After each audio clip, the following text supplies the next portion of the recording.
Game-game ini ternyata dilarang loh di Indonesia. Game yang mana yang pernah kalian mainkan? Dan inilah fakta game yang dilarang di negara kita, Indonesia. Nah, bermain game ini memang tidak dilarang, namun para orang tua nih sebaiknya tetap memperhatikan agar game tidak berbahaya bagi anak. Dan Kemendikbud nih sudah merilis 15 game yang berbahaya, diantaranya adalah 1. World of Warcraft, 2. Call of Duty, ketiga Point Blank, Crossfire, Warrock, Counter-Strike, Mortal Kombat, Future Cop, Carmageddon, Cell Shock, Rising Force, Atlantica, Conflict Vietnam, Bully, dan Grand Theft Auto.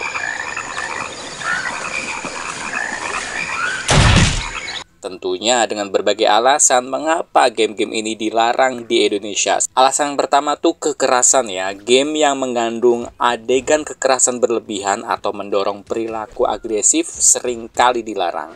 Contohnya nih ada game Bully, Mortal Kombat, dan beberapa game tembak-menembak seperti PUBG dan Free Fire. Alasan kedua adalah pornografi ini. Game dengan konten seksual yang eksplisit juga dilarang.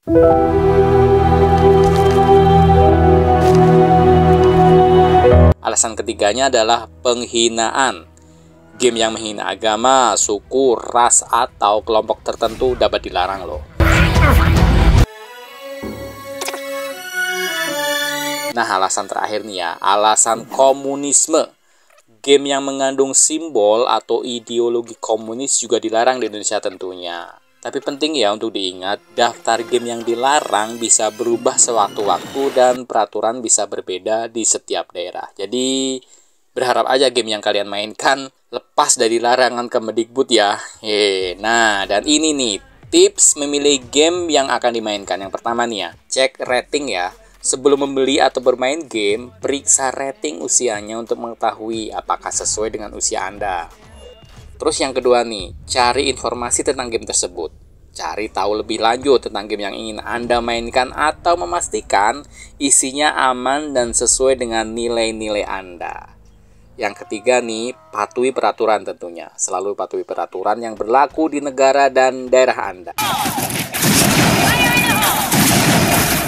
Terus nih misalkan ya, para developer tuh ketika membuat game tahu nih ya bakal menjadi kontroversi terhadap gamenya, tapi tetap memaksakan diri membuat game tersebut. Meskipun tujuan utama pembuat game adalah menghibur nih ya, ada beberapa alasan mengapa nih konten dalam game mereka bisa dianggap melanggar aturan atau dilarang di beberapa negara, termasuk di Indonesia. Ini yang pertama nih, alasan pertama, eksplorasi tema. Beberapa pengembang nih ya ingin mengeksplorasi tema-tema yang kontroversial atau dewasa nih untuk menciptakan pengalaman bermain yang unik dan mendalam. Mereka mungkin tidak bermaksud untuk menyakiti atau menyinggung siapapun, tetapi konten yang mereka buat bisa dianggap tidak pantas oleh sebagian orang. Alasan kedua nih, kreativitas tanpa batas.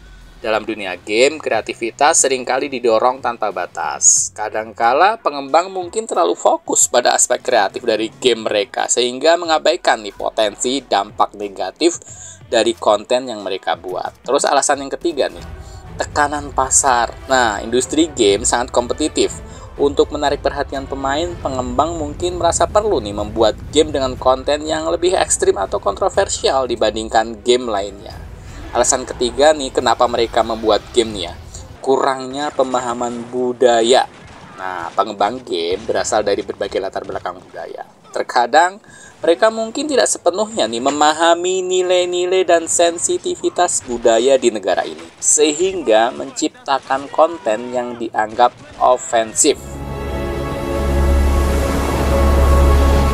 Nah, ada juga nih uji batas. Beberapa pengembang mungkin ingin menguji batas-batas sensor dan melihat sejauh mana sih mereka bisa pergi dengan konten game mereka. Nah, penting untuk diingat juga nih, tidak semua game yang dianggap kontroversial atau dilarang dibuat dengan niat jahat. Namun, sebagai konsumen nih, kita perlu bijak dalam memilih game yang kita mainkan dan mempertimbangkan dampaknya bagi diri kita sendiri dan orang lain tentunya. Lantas, akibatnya apa sih kalau kita nih memaksakan diri untuk tetap main game yang dilarang itu ya? Memain game yang dilarang di Indonesia bisa menimbulkan sejumlah konsekuensinya, baik secara hukum maupun dampak terhadap diri sendiri. Nah, berikut adalah beberapa di antaranya. Yang pertama tentunya adalah sanksi hukum berupa denda. Anda bisa dikenakan denda yang cukup besar loh. Kedua, penjara. Ngeri kan? Dalam kasus yang serius, Anda bahkan bisa menghadapi hukuman penjara loh. Terus yang ketiga nih, ada penyitaan perangkat. Perangkat yang Anda gunakan untuk bermain game bisa disita. Selanjutnya ada dampak psikologis nih, paling ngeri menurut saya ya. Yang pertama ada kecanduan. Game yang dilarang seringkali memiliki tingkat adiktif yang tinggi, sehingga dapat merusak produktivitas dan hubungan sosial. Dampak psikologis selanjutnya adalah masalah mental.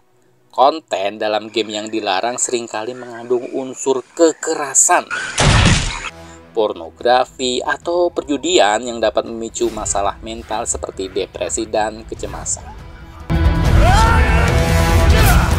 Ada juga nih kerugian material. Anda mungkin perlu melakukan pembayaran ilegal untuk mengakses game tersebut. Terus ada kerusakan perangkat. Game ilegal seringkali mengandung malware atau virus yang dapat merusak perangkat Anda.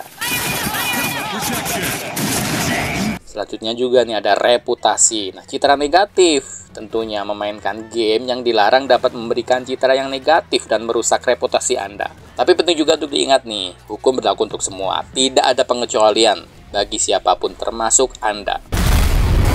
Pilihlah hiburan yang sehat. Ada banyak pilihan hiburan yang lebih sehat dan produktif. Jadi tahu sendirilah ya hiburan-hiburan apa yang sehat dan produktif itu. Nah, patuhi juga peraturan. Selalu patuhi peraturan yang berlaku di negara kita nih. Nah, kesimpulannya apa nih dari pokok permasalahan ini? Resiko dari bermain game yang dilarang jauh lebih besar dibandingkan keuntungannya. Lebih baik memilih hiburan yang positif dan tidak melanggar hukum. Oke, itu dia fakta-fakta tentang game yang dilarang di Indonesia. Mau tahu lebih banyak fakta-fakta lainnya, like dulu dong video ini. Share ke saudara teman-teman semuanya ya, untuk kebermanfaatan lebih. Dan tentunya juga subscribe channel Ceritaku. Tetap sehat, tetap semangat. Sampai jumpa di fakta-fakta unik lainnya. See you.